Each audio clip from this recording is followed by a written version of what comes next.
మహాదేవుడును మన రక్షకుడునైన యేసుక్రీస్తు ప్రశస్తమైన నామంలో మీ అందరికీ వందనాలు తెలియచేస్తూ ఉన్నాను.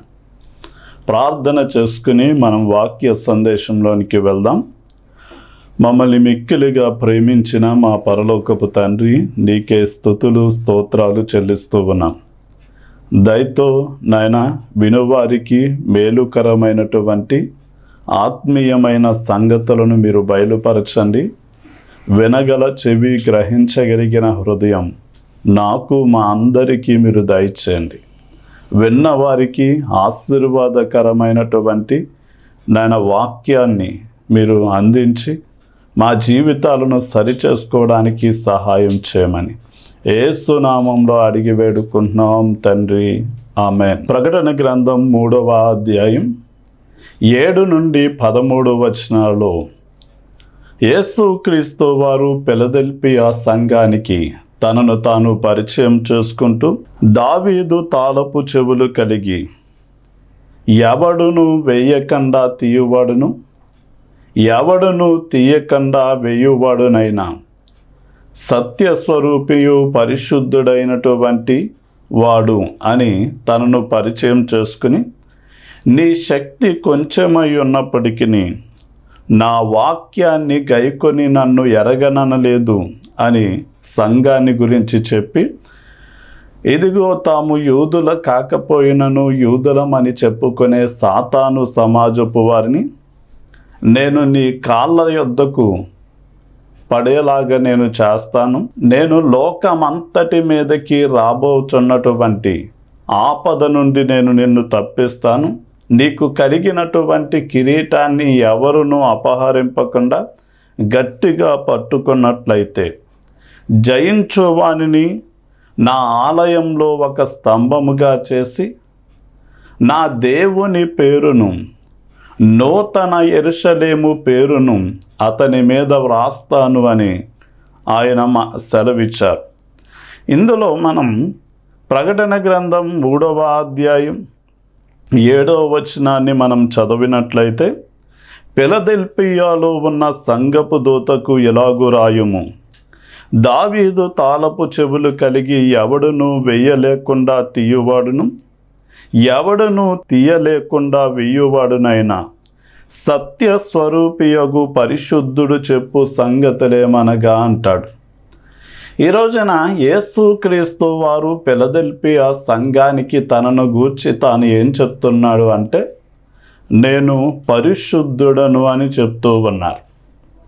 ఈ రోజున యెషయా ఒక దర్శనంలో అతడు ప్రార్థిస్తూ ఉండగా ఆకాశము తెరవబడింది. అత్యున్నత సింహాసనం మీద దేవుడు ఆసీనుడై ఉంటే శరాపులు ఆయన పైన చుట్టూ తిరుగులాడుతూ 2 రెక్కలతో ముఖం కప్పుకొని, 2 రెక్కలతో తమ పాదాలను కప్పుకొని, 2 రెక్కలతో ఎగురుతూ సైన్యములకు అధిపతియగు యెహోవా పరిశుద్ధుడు పరిశుద్ధుడు పరిశుద్ధుడు అని మానక గాన ప్రతిగానముల చేత ఆయన్ని ఆరాధిస్తూ ఉన్నాయి. అలాగే యేసుక్రీస్తు వారిని గురించి కూడా గాబ్రియేలు దూత మరియతో చెప్తూ, పుట్టబోవు శిశువు పరిశుద్ధుడై సర్వోన్నతుని కుమారుడు అనబడతాడు అని చెప్పింది. అంటే యేసుక్రీస్తు వారు పరిశుద్ధుడు అని వాక్యము సెలవిస్తూ ఉంది. అలాగే ఆయన మనకి అనుగ్రహించినటువంటి దైవాత్మకు పెట్టబడిన పేరేంటి అంటే పరిశుద్ధాత్మ అని మనం చూస్తూ ఉన్నాం. అంటే యేసుక్రీస్తు వారు నేను పరిశుద్ధుడను అంటున్నాడు అంటే ఆయన దేవుడై ఉన్నాడు అని. రెండవదిగా ఆయనకు చెందినది ప్రతిదీ కూడా పరిశుద్ధమైనది అని మనం గ్రహించాలి. అందుకనే యేసు అంటారు, నేను పరిశుద్ధుడనై ఉన్నాను గనక మీరును పరిశుద్ధులై ఉండుడి అన్నాడు. ఇక యేసుక్రీస్తు వారు తన గురించి తాను నేను సత్యస్వరూపి అయినటువంటి దేవుణ్ణి అన్నాడు. మనం అబద్ధము అనేది ఎలాంటిది అంటే అది మంటి పెంకు మీద పూయబడినటువంటి బంగారపోత వంటిది. అది గొర్రె చర్మము కప్పుకున్నటువంటి తోడేలు లాంటిది. మోసము అనేది ఎలాంటిది అంటే చాలని దుప్పడు లాంటిది. అంటే తల కప్పుకోవాలి అనుకుంటే కాళ్ళు బయటపడతాయి, కాళ్ళు కప్పుకోవాలి అనుకుంటే తల బయటపడుతుంది. అలాగే యేసుక్రీస్తు వారు ఎలాంటి వారు అంటే ఒక్కొక్క వ్యక్తిని చూసినప్పుడు ఈ అబ్బాయి బంగారం అండి, ఈ అమ్మాయి బంగారము అంటాం. అంటే నిజముగా బంగారమా అంటే కాదు, కానీ అతడు ఆమె బంగారము లాంటి సుగుణాన్ని కలిగి ఉన్నది అని బంగారముతో పోలుస్తాం. అలాగే యేసుక్రీస్తు వారు కూడా సత్యమును పోలి ఉన్నారా అంటే ఆయన సత్యమును పోలిలేరు, కానీ ఆయనే సత్యమై ఉన్నాడు. అంటే సత్యస్వరూపి అనగా అర్థం ఏంటి అంటే ఆడినటువంటి మాట తప్పనివాడు కాదు అని, అన్ని వేళలా దానిని నెరవేర్చుతాడు అనే విషయం మనం గ్రహించాలి. అంటే యేసుక్రీస్తు వారు ఒక మాట సెలవిస్తే గనక ఆయన నేను చేస్తాను అని చెయ్యననేటటువంటి దేవుడు కాదు, చెప్పిన ప్రతిదీ కూడా చేస్తాడు. మనం కూడా భూమి మీద ఎలా జీవించాలి అంటే ఒట్టు పెట్టుకొని మన మాటలను నిరూపించుకునే వారిగా ఉంటే మనము క్రైస్తవులము కాదు అన్న సత్యం మనం గ్రహించాలి. మన మాట అవునంటే అవునన్నట్లుగా, కాదంటే కాదన్నట్లుగా ఉండాలి. అంటే మన మాటలు కూడా చాలా ఖచ్చితమైనవిగా, మాట ఇచ్చి నెరవేర్చుకునేటటువంటి సత్యవంతులుగా, ఉన్నది ఉన్నట్లుగా చెప్పేవారిగానే మనం ఉండాలి. ఇక యేసుక్రీస్తు వారు తనను గురించి తాను చెప్పుకుంటూ, నేను దావీదు తాళపు చెవులు గలవాడను, నేను వేస్తే ఎవ్వరూ తీయలేరు, నేను తీస్తే ఎవ్వరూ కూడా వేయలేరు అని ఆయన సెలవిస్తూ ఉన్నారు. అసలు తాళపు చెవి అంటే దేనిని సూచిస్తుంది అంటే యెషయా గ్రంథం 22వ అధ్యాయం 22వ వచనం ప్రకారం తాళము చెవి అధికారాన్ని సూచిస్తుంది. అంటే యేసుక్రీస్తు వారు ఏ విషయాల మీద అధికారం కలిగి ఉన్నారు అని ఆలోచన చేస్తే పరలోకమందు ఆయనకి అధికారం ఉంది, భూలోకమందు అధికారం ఉంది, పాతాళలోక ద్వారాల మీద కూడా ఆయనకి అధికారం ఉంది. ఆయన 7 ముద్రలు వేయబడిన వాక్య మర్మాలను బయలుపరచడానికి, విప్పడానికి ఆయన సమర్థుడు. ఆయన నిర్మించడానికి, పడద్రోయడానికి సమర్థుడు. ఆయన బంధించడానికి, విడుదల చేయడానికి సమర్థుడు. ఆయన ఆకాశ వాక్యలను విప్పడానికి, మూయడానికి సమర్థుడు. జీవ మరణాలు ఆయన వశంలో ఉన్నాయి కనుక ఆయన జీవ మరణాలను తన వశంలో ఉంచుకున్నాడు. అంటే యేసుక్రీస్తు వారు సర్వము మీద అధికారము కలిగినటువంటి దేవుడై ఉన్నాడు. ఇప్పుడు అలాంటి దేవుడు ప్రకటన గ్రంథం 3వ అధ్యాయం 8వ వచనంలో మాట్లాడుతూ, నీ క్రియలను నేను ఎరుగుదును, నీకున్న శక్తి కొంచెమై ఉండినను నీవు నా వాక్యమును గైకొని నా నామమును ఎరుగననలేదు అంటాడు. ఈ రోజున యేసుక్రీస్తు వారిని గురించి మనం ఆలోచన చేస్తే ఆయన గెస్తేమనే తోటలో ఉండగా, నేను గొర్రెల కాపరిని కొట్టుదును, గొర్రెలన్నీ చెదిరిపోయినట్లుగానే నేను మీ కాపరినైన నన్ను పట్టుకుని బంధిస్తారు, మీరందరూ కూడా నన్ను విడిచి వెళ్ళిపోతారు అన్నప్పుడు పేతురు, ప్రభువా వీరందరూ నిన్ను విడిచి వెళ్ళినా నేను నీ కోసం ప్రాణం ఇవ్వడానికైనా సిద్ధమే, కానీ నిన్ను మాత్రం విడిచిపెట్టను అన్నాడు. అయితే యేసుక్రీస్తు వారు, నీవు నా కోసం ప్రాణం పెడతావా? కోడి కూయక మునుపు ముమ్మారు నన్ను ఎరుగనని చెప్తావు అన్నాడు.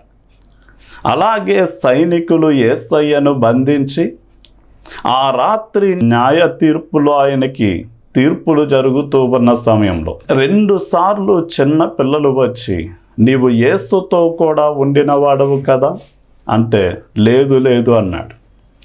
ఆ తర్వాత మరికొంచెం మంది వచ్చి, నీ మాటే సెలవిస్తుంది నీవు గలిలయుడువు అని, నీవు యేసుతో కూడా ఉండిన వాడవు కదా అంటే, లేదు అని తనను తాను దూషించుకుని ఒట్లు పెట్టుకున్నాడు.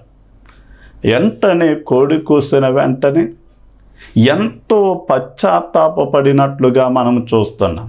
అంటే పేతురు గారు ఆ సందర్భంలో బహుశా తాను గనక యేసును ఎరుగుదును అని చెప్తే తనను చంపుతారు అని, తన భార్య బిడ్డలు ఏమైపోతారు అని, లేక తన ప్రాణానికి హాని చేస్తారు అని ఏదో ఒక భయమును బట్టి ఆ సందర్భంలో మాత్రం నేను యేసును ఎరుగనని చెప్పారు.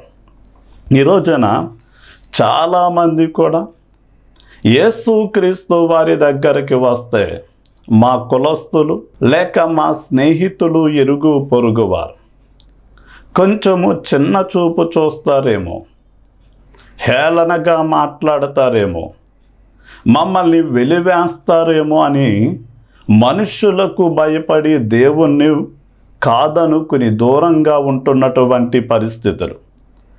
కానీ యేసుక్రీస్తు వారు అలాంటి వారితో స్పష్టంగా చెప్తున్న మాట ఏంటి అంటే, ఎవరైతే మనుషుల ఎదుట ధైర్యంగా నన్ను ఒప్పుకుంటారు, అంగీకరిస్తారు, నా తండ్రి అయిన దేవుని ఎదుట పరలోకమందున్న కోటాను కోట్ల దూతల ఎదుట వారిని నేను ఎరుగుదునని ఒప్పుకుంటాను.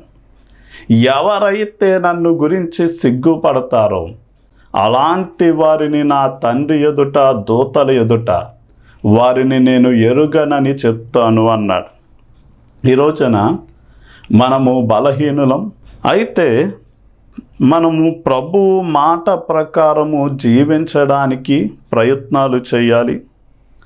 మన జీవిత కాలం అంతా కూడా విశ్వాసంలో కొనసాగడానికే మనము ప్రయత్నం చేయాలి. అంటే బలహీనులమైనటువంటి మనం దేవుని మాట ప్రకారము జీవిస్తూ విశ్వాసంలో కొనసాగుతూ ఉండగా కొన్నిసార్లు నష్టాలు రావచ్చు, కష్టాలు రావచ్చు, అవమానము నిందలు రావచ్చు. కానీ ఫిలదెల్ఫియా సంఘము వలె మనము కూడా వాక్యాన్ని గైకొని యేసుక్రీస్తు వారిని అంటిపెట్టుకుని జీవించాలి.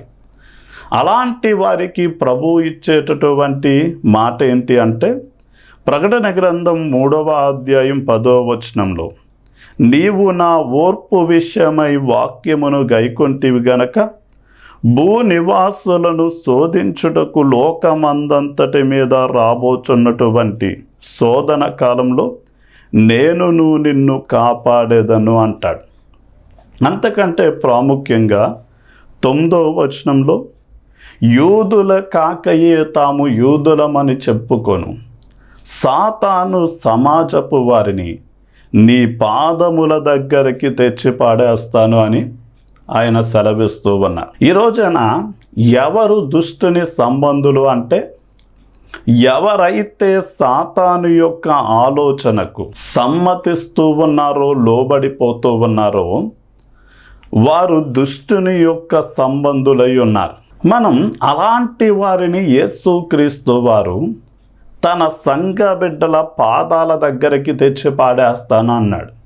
ఉదాహరణకి మోషే ఫరో దగ్గరకు వెళ్ళి, ఇదిగో మా దేవుడు అరణ్యంలోనికి నన్ను సేవించడానికి రమ్మన్నాడు, మేము వెళ్ళాలి అంటే ఫరో గర్వించి, నేను నా సేవకులు మిమ్మల్ని పోనిచ్చేది లేదు అన్నాడు.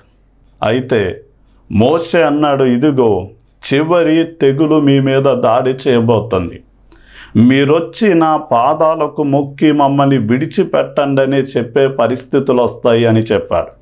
అలాగే ఐగుప్తు దేశంలో తొలిచూలి మగపిల్లలందరూ, పశువులకు పుట్టినటువంటి పిల్లలు సహితం రాజు కుటుంబము మొదలుకొని దాసుల కుటుంబంలో ఉన్న జ్యేష్ఠ సంతానం చనిపోయినప్పుడు ఫరో అతని సేవకులు మోషే పాదాల ఎదుట సాగిలపడి నీవు మమ్మల్ని విడిచి వెళ్ళిపోండి అని పంపించేశారు. ఈ రోజున మనం చాలా జాగ్రత్తగా ఆలోచన చేస్తే దేవుడు అలాంటి గొప్ప కార్యాన్ని చేయడానికి సమర్థులై ఉన్నారు. మనం 10వ వచనంలో చదివినప్పుడు లోకమంతటి మీదకి భూనివాసులను శోధించుటకు లోకమంతటి మీదకి రాబోచున్న శోధన కాలంలో నేను నిన్ను కాపాడేదను అంటాడు. ఎందుకు అంటే సంఘం యేసుక్రీస్తు వారి యొక్క వాక్యాన్ని గైకొంటూ ఓర్పు సహనంతో శ్రమలను బాధలను సహించినప్పుడు అలాంటి వారిని దేవుడు వారి మీదకి రాబోతున్నటువంటి శ్రమల నుండి బాధల నుండి ఆయన తప్పించడానికి సమర్థుడైనటువంటి దేవుడై ఉన్నాడు. ఉదాహరణకి మనం చాలా జాగ్రత్తగా ఆలోచన చేస్తే దానియేలు బబులోనులో ఉన్నటువంటి సమయంలో రాజు అయినటువంటి నెబుకద్నెజర్ ఒక విగ్రహాన్ని నిలబెట్టి దానికి నమస్కరించినటువంటి వారిని అగ్నిగుండంలో వేస్తాను అన్నాడు. కానీ షడ్రకు మేషకు అబేద్నెగోలు రాజు ఆజ్ఞకు భయపడలేనటువంటి సమయంలో ఆ విగ్రహాన్ని మొక్కనప్పుడు రాజుకు కోపం వచ్చి అగ్నిని 7 అధికం చేసి దానిలో ఆ ముగ్గురిని పడవేయించాడు.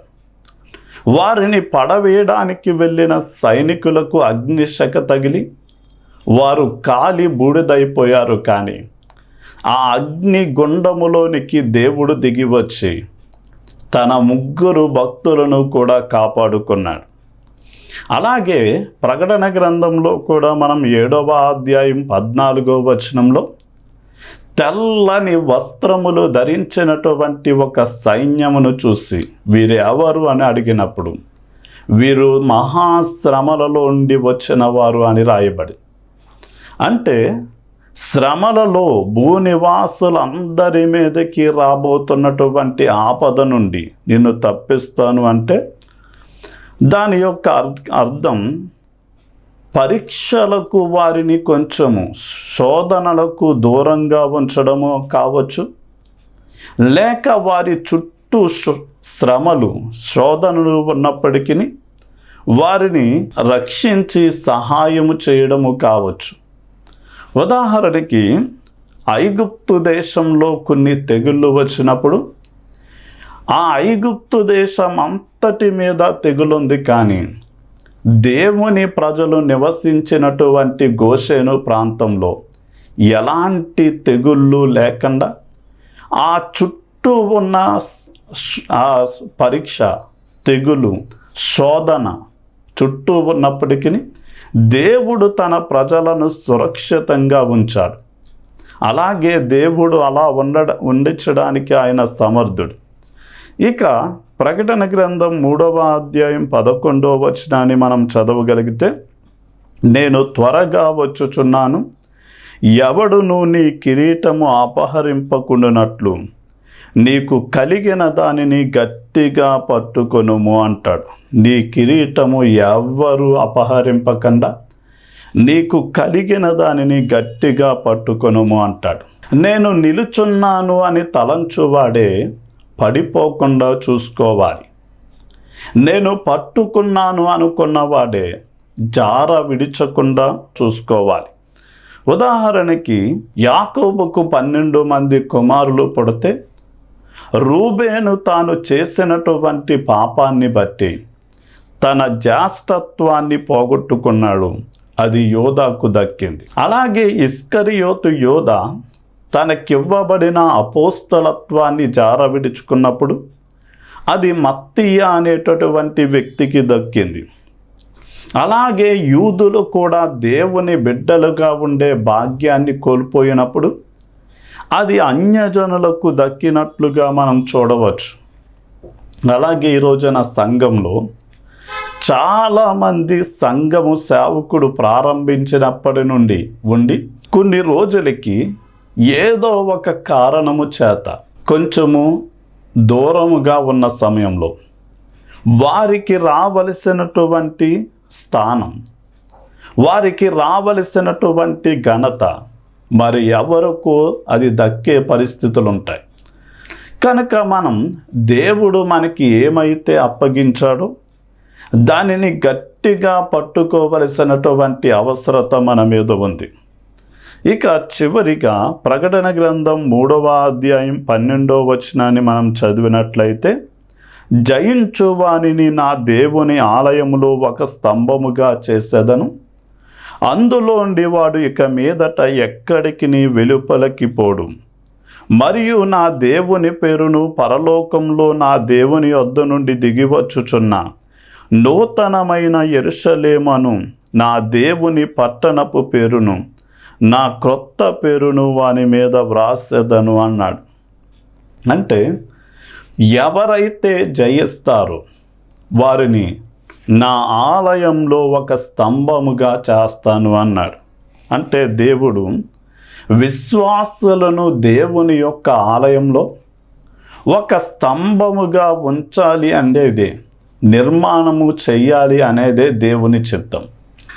మనం గలతీ పత్రిక 2వ అధ్యాయం 9వ వచనంలో పౌలు భక్తుడు అంటాడు, ఇదిగో సంఘానికి మూల స్తంభములుగా ఎంచబడిన యోహాను, యాకోబు, పేతురు, మేమేమో అన్యజనులకు అపోస్తలులుగా ఉండడానికి కృప చూపిన దేవుడు వారికి ఇశ్రాయేలీల మీద అపోస్తలులుగా ఉండడానికి భాగ్యం ఇచ్చాడు అని వారు ఒకరికి ఒకరు కరచాలనం చేసుకున్నట్లుగా మనం చూడవచ్చు. అంటే యాకోబు అయినటువంటి వ్యక్తి, యోహాను, పేతురు గారు సంఘానికి మూల స్తంభాలుగా పిలువబడ్డారు. ఈ రోజున సంఘం సత్యానికి స్తంభముగా ఉండాలి. అంటే ఒక బిల్డింగును ఎలా అయితే స్తంభాలు స్థిరంగా నిలబెడతాయో మనము కూడా సత్యమును నిలబెట్టేవారిగా, ఎత్తి చూపేవారిగా, తరతరాలకు అందించేటటువంటి వారిగా మనము గనక సంఘంలో నమ్మకంగా ఉంటే మన నమ్మకత్వాన్ని చూసిన దేవుడు భవిష్యత్తులో దేవుని ఆలయంలో మనల్ని స్తంభముగా చేస్తాడు. అలాంటి వ్యక్తి ఇక ఎన్నడూ బయటికి వెళ్ళడు అని రాయబడింది. అంటే ఫిలదెల్ఫియా పట్టణం భూకంపాలకు కేంద్ర స్థానముగా ఉండేటటువంటి పట్టణం. అంటే తరచుగా ఆ పట్టణం మీదకి వచ్చిన భూకంపాలను బట్టి ప్రజలు హఠాత్తుగా మోటాముడులు సదురుకొని ఆ పట్టణాన్ని విడిచి బయటికి వెళ్ళవలసి వచ్చేది, మరలా తిరిగి రావలసి వచ్చేది.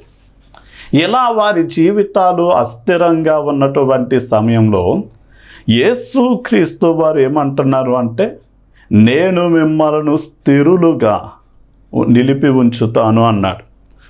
అలాగే నా దేవుని పేరు అతని మీద రాస్తాను అంటే అర్థం ఏంటి అంటే, అతడు నాకు చెందిన వాడు అని దేవుడు తన పేరును మన మీద ఉంచుతాడు. అలాగే నూతన యెరూషలేము అనే నా దేవుని పట్టణము పేరు అతని మీద రాయబడద్ది అంటే మనము నిత్యత్వమైన పరలోక పౌరులుగా ఉంటాము అని దేవుని యొక్క వాక్యం సెలవిస్తుంది. కనుక పరలోక పట్టణస్థులుగా మనం ఉండాలి అంటే జయ జీవితాన్ని జీవించాలి అని చెప్తూ నా మాటల్ని ముగిస్తున్నాను. ప్రార్థన చేసుకుందాం. తండ్రి, నీకే వందనాలు, స్తుతులు చెల్లిస్తున్నాం.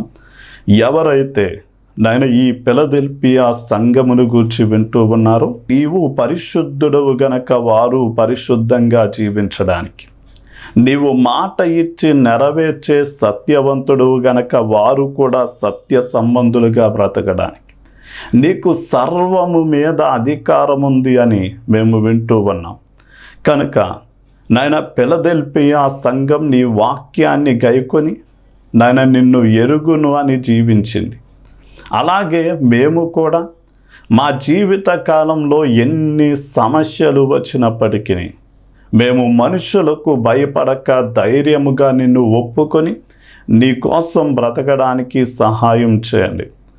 అలాగే సాతాను సమాజపు వారిని మా పాదముల దగ్గరికి తెచ్చి పడేస్తానని మీరు సెలవిచ్చారు నాయన. లోకమంతటి మీదకి రాబోయే ఆపద్దినమందు మమ్మల్ని తప్పిస్తానని వాగ్దానం చేశావు. ప్రస్తుతం కూడా చాలా తెగుళ్ళు, బర్డ్స్ ఫ్లూ అని ఇలాంటి తెగుళ్ళు విస్తరిస్తూ ఉండగా నీ బిడ్డల మీదకి ఎలాంటి అనారోగ్యాలు నాయన దాడి చేయకుండా వారికి నాయన సంపూర్ణమైన కాపుదల, భద్రతనిచ్చి మీరు నడిపించండి.